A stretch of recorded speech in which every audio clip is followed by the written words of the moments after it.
Ratu Tisa pamerkan cara merayu Sintayong. Media Australia tutup mata tak akui capaian skuad Garuda. Coach Justin kembali jadi sasaran netizen tanah air.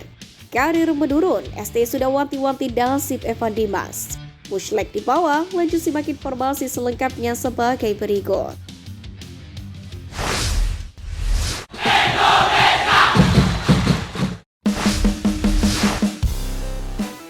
Coach Justin kembali jadi sasaran netizen tanah air. Drama bola panas nampaknya belum reda dari Coach Justin yang belakangan ini mendapatkan serangan dan cemoohan dari netizen Indonesia. Hal itu bermula dari dirinya yang memberikan kritikan tajam terhadap pelatih Sintayong atas performa buruk timnas Indonesia di Piala AFF 2024. Alih-alih mendapatkan respon positif usai memberikan kritikan kepada Sintayong, Coach Justin justru menjadi bulan-bulanan warganet. Bahkan data diri beserta informasi keluarganya sempat bocor di media sosial akibat respon negatif dari netizen itu. Serangan dari netizen pun ternyata belum mereda meskipun sudah berlalu kurang lebih beberapa minggu. Namun kini, Coach Justin kembali mendapatkan respon negatif dari netizen, yakni usai hadir sebagai bintang tamu dalam podcast di kanal YouTube Tom Haye, The Highway pada Sabtu kemarin. Podcast yang berlangsung sekitar 33 menit itu pun ternyata masih terdapat sejumlah respon negatif dari netizen di kolom komentar. Sejumlah warganet memberikan respon kecewa dan meminta Tom Haye untuk memilih bintang tamu yang lain yang lebih baik di podcast selanjutnya. Bahkan salah satu netizen secara belak-belakan menjelaskan alasan mengapa dirinya sangat membenci kehadiran Coach Justin di podcast Tom Haye. Karena menurutnya kritikan yang diberikan Coach Justin kepada skuad Garuda seperti melukai harga diri bangsa Indonesia. Kita orang Indonesia, bangsa dengan orang ramah, tetapi jangan berharap kita ramah dengan orang yang melukai harga diri kita. Menghina timnas adalah harga diri yang dilukai. Sudah kurang respect ke Coach Justin setelah dia menjelekkan pemain timnas di AFF dan Sintayong dengan ketikan kata-kata kurang sopan. Tulis akun @cerita_seru_seri.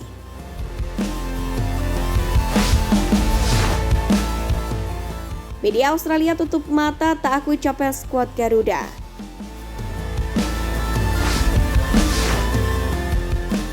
Sepertinya media Australia mengikuti jejak rival-rival timnas Indonesia di kawasan ASEAN, yakni menjatuhkan mental skuad Garuda lewat ulasan medianya. Ya, baru-baru ini media Australia menyebut Thailand dan Vietnam sebagai kekuatan utama di sepak bola ASEAN, bukan timnas Indonesia, yang justru telah menahan imbang Socceroos beberapa waktu yang lalu.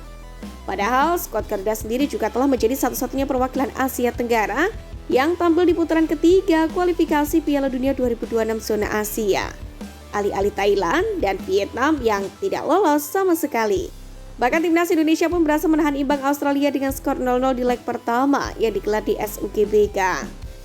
Di mana pertandingan itu digelar pada Selasa 10 September lalu. Tentu hasil ini memperlihatkan bahwa level skuad Garuda asuhan Sintayong telah meningkat hingga mampu meredam tim tangguh Australia yang saat itu menempati peringkat 24 dunia. Kendati demikian, salah satu media Australia yakni Terowar pun seakan menutup mata atas pencapaian gemilang ini. Mereka justru menilai kekuatan Vietnam dan Thailand lah yang masih tak tergoyahkan di kawasan ASEAN. Padahal jika ditilik lebih jauh, Indonesia juga menjadi satu-satunya negara di Asia Tenggara yang sudah dipastikan tampil di semua level Piala Asia mendatang.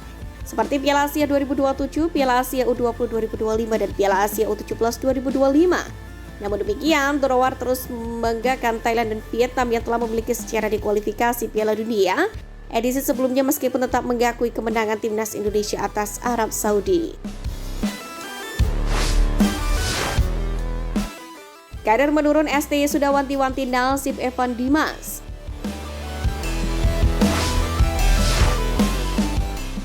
Mantan Kapten Timnas Indonesia Evan Dimas baru saja dilepas oleh Persik Kediri. Habis kontraknya, Evan Dimas di Persik Kediri ini mengingatkan kembali masyarakat Indonesia tentang kiprah si wonderkid Timnas Indonesia di masa kejayaannya.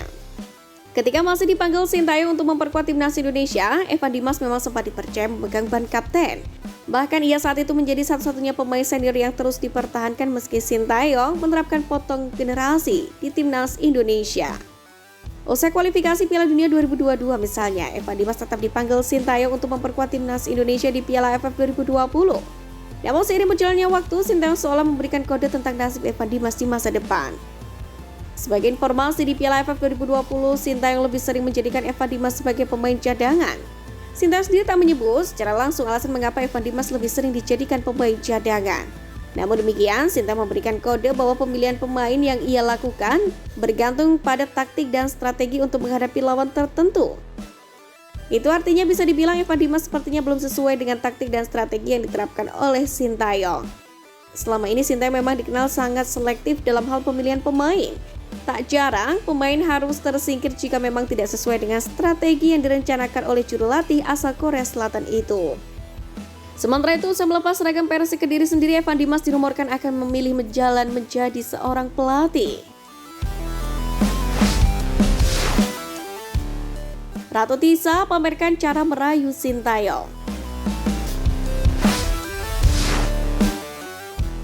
Tak bisa dipungkiri, Sintayong menjadi salah satu game changer prestasi timnas Indonesia. Tentu masih kita ingat sosok Ratu Tisa yang menjadi aktor juga di balik kedatangan Sintayong ke tanah air. Ratu Tisa Destria memang tak bisa lepas dari PSSI sebagai badan yang menaungi sepak bola Indonesia. Karena memang dia adalah sosok yang dianggap berjasa dalam mendatangkan nahkoda baru untuk timnas Indonesia sebagai pelatih skuad Garuda. Tisa sendiri adalah orang yang menghubungi Federasi Sepak Bola Korea atau KFA dalam proses perekrutan ST yang tidak mudah. Teranyar, perjuangan Ratu Tisa seperti tidak sia-sia karena STI berhasil membawa timnas Indonesia lolos ke babak perempat final Piala Asia 2024. Sepak bola sendiri memang telah jadi kegemaran Tisa ketika masih bersekolah, bahkan dia juga dikabarkan pernah menjadi manajer tim sekolah. Sementara itu dalam karirnya sebagai seorang yang berkarir di perusahaan jasa perminyakan yang mengharuskannya berkeliling ke berbagai belahan dunia, Tisa tetap menaruh kecintaannya pada sepak bola dengan mengikuti seminar sepak bola internasional yang diadakan di Jepang, Belgia, dan Denmark. Dia pun juga mendapatkan informasi tentang program FIFA Master yang disponsori oleh FIFA dan menyelesaikan studinya selama 1,5 tahun. Gelar Master of Art ini pun kemudian membawanya untuk berperan lebih dalam persepakbolaan Indonesia. Ia kemudian mengundurkan diri pada 13 April 2020. Namun sebelum mundur dari PSSI, Tisa pun memberikan warisan penting bagi sepak bola Indonesia yakni mendatangkan Sintayong, yakni untuk melatih timnas Indonesia. Dan kini pada 16 April 2023 pun Tisa kembali terpilih sebagai Wakil Ketua Umum 2 PSSI periode 2023-2027. Menarik untuk menantikan gebrakan apa lagi yang akan dipersembahkan oleh Ratu Tisa Destria untuk persepakbolaan Indonesia dan juga skuad Garuda.